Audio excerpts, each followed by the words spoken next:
BJP హయాంలో మోడీ ప్రభుత్వం వచ్చినప్పటి నుండే దేశవ్యాప్తంగా దళిత నిరసనలు కనిపించాయి. విద్యాలయాల్లో వివక్ష దగ్గర నుండి ఆయా రాష్ట్రాల్లో దళితులపై జరిగిన హింస వరకు, ఎస్సీ ఎస్టీ చట్టంలో బీజేపీ ప్రభుత్వం తీసుకొచ్చిన మార్పుల వరకు అనేక సందర్భాలు దళితుల్లో అభద్రతా భావనకు కారణమయ్యాయి. అవే ఇప్పటికీ దళితుల ఆగ్రహానికి ఆనవాలుగా కొనసాగుతున్నాయి.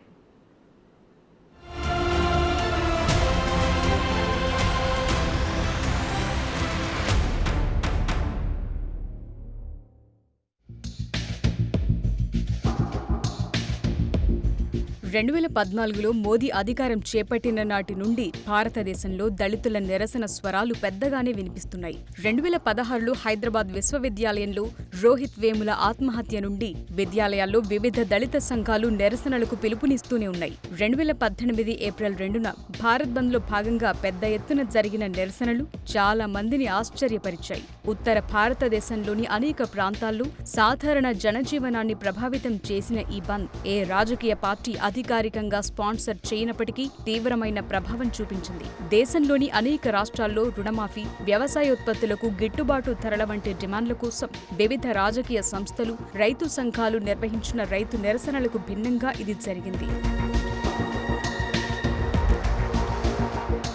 ఈ దశాబ్ద కాలంలో దళితుల నిరసన నిర్దిష్ట డిమాండ్ కోసం కాకుండా ప్రభుత్వంపై ఆగ్రహం వ్యక్తం చేయడం కోసం జరగటం ఇక్కడ విశేషం. ఎస్సీ ఎస్టీ చట్టమైన షెడ్యూల్డ్ కులాలు, తెగల చట్టం 1989లో నిందితులను తక్షణమే అరెస్టు చేయాలనే నిబంధనపై బీజేపీ ప్రభుత్వం ఆంక్షలు విధించింది. దీనికి 2018 మార్చి 20న సుప్రీంకోర్టు తీర్పు ట్రిగ్గర్గా పనిచేస్తుండొచ్చు. అయితే అది మోదీ ప్రభుత్వం దళితుల భద్రతను చీకటిలో నెట్టేయడమేనని అప్పట్లో తీవ్రంగా విమర్శలొచ్చాయి. అప్పటి నుండి ప్రభుత్వ విధానాలకు వ్యతిరేకంగా పేరుకుపోయిన కోపం రగులుతూనే ఉంది. దళితులపై ఇలాంటి వివక్షపూరిత నిర్ణయాలు అంతకు ముందు కూడా ఉన్నప్పటికీ వీళ్ల భద్రత బీజేపీ ప్రభుత్వ హయాంలో మరింత దిగజారినట్లు విశ్లేషకులు వెల్లడిస్తున్నారు. ఎప్పటి నుండో ఇప్పటి వరకు వినిపిస్తోన్న మరో మాట బీజేపీ నేతృత్వంలోని ప్రభుత్వం రిజర్వేషన్లకు వ్యతిరేకం అనే సాధారణ భావన ఈ ఎన్నికల్లో ప్రధాన అస్త్రంగా పనిచేస్తోన్న మాట ఇది. అయితే గతంలో బీహార్ అసెంబ్లీ ఎన్నికల సమయంలో ఇది రాజకీయ సమస్యగా కూడా మారింది. రిజర్వ్డ్ పోస్టులను లెక్కించే ఫార్ములాను మార్చాలని యూనివర్సిటీ గ్రాంట్స్ కమిషన్ ఆదేశించిన తరువాత ఇది మరింత బలం పుంజుకుంది. ఢిల్లీలోని జవహర్లాల్ నెహ్రూ యూనివర్సిటీతో సహా అనేక ఉన్నత విద్యా సంస్థలు రాజ్యాంగం దళితులకు ఇచ్చిన కోటాలను నెరవేర్చడంలో విఫలమయ్యాయనే వాస్తవం బహిరంగమైంది. ఉన్నత విద్యా సంస్థల్లో తాము వివక్షను ఎదుర్కొంటున్నామని ఈ వర్గాల్లో ఉన్న భావనను మరింత పెంచింది. ఇక స్కాలర్షిప్ల సంఖ్య క్షీణించడం, విద్యాలయాల్లో ఫీజులు పెరగటం, ఫెలోషిప్లను తిరస్కరించడం కూడా దీనికి తోడైంది. రోహిత్ వేముల ఆత్మహత్య సంఘటన తరువాత ఊపందుకున్న పలు ఉద్యమాల తరువాత దళిత యువకుల్లో పరాయీకరణ భావం ఏర్పడిందని దళిత మేధావులు కూడా చెప్తున్నారు.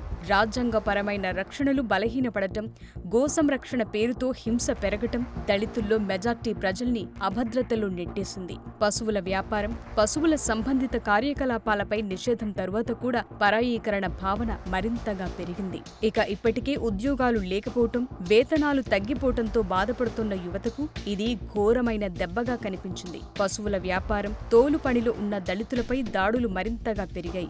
ఇక పెద్ద నోట్ల రద్దు తరువాత అనధికారిక సంస్థల్లో నష్టం, ఆర్థిక కార్యకలాపాలు మందగించాయి. తరువాత వస్తు సేవల పన్నును హడావిడిగా అమలు చేయటం వల్ల దళితుల ఆర్థిక పరిస్థితి మరింత దిగజారింది. ఎందుకంటే వ్యవసాయం నుండి బయటకొస్తున్న దళిత బహుజనుల్లో చాలా మందికి అనధికారిక రంగమే ప్రధాన ఉపాధి వనరుగా ఉంది. దాన్ని మోదీ ప్రభుత్వం చిన్నచూపు చూసింది. ఇలా దేశవ్యాప్తంగా జాట్లు, మరాఠాలు, పటేళ్లు వివిధ కారణాల వల్ల సమాజంలో క్షీణిస్తోన్న విద్య, ఉపాధి అవకాశాల కొరతకు వ్యతిరేకంగా నిరసనలు పెరిగాయి.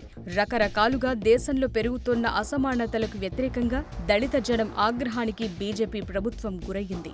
ఇక క్రోనీ క్యాపిటలిజం కథనాలు ప్రభుత్వ ఆర్థిక నమూనాపైనే కాకుండా అట్టడుగు దళితుల పట్ల ప్రభుత్వ నిబద్ధతపై అనేక ప్రశ్నలను లేవనెత్తుతున్నాయి. వివక్షపూరితమైన దేశ ఆర్థిక వ్యవస్థ, పెరుగుతున్న పెరుగుతున్న అసమానతలు దళితుల్లో కోపానికి దోహదపడ్డాయి. సబ్కా సాథ్ సబ్కా వికాస్ హామీపై గద్దెనెక్కిన మోదీ ప్రభుత్వం చేసిన ద్రోహ భావానికి ఇది ప్రతిబింబంగా ఉందని దళిత మేధావులు విమర్శిస్తూనే ఉన్నారు. బీజేపీ ప్రభుత్వ హయాంలో పెరిగిన అసమానత, పెరుగుతున్న పరాయీకరణ భావనతో పాటు దళితుల కోపం కూడా పెరుగుతూనే ఉంది. అయితే పరిష్కారం మాత్రం ఇంకా ప్రశ్నగానే ఉంది.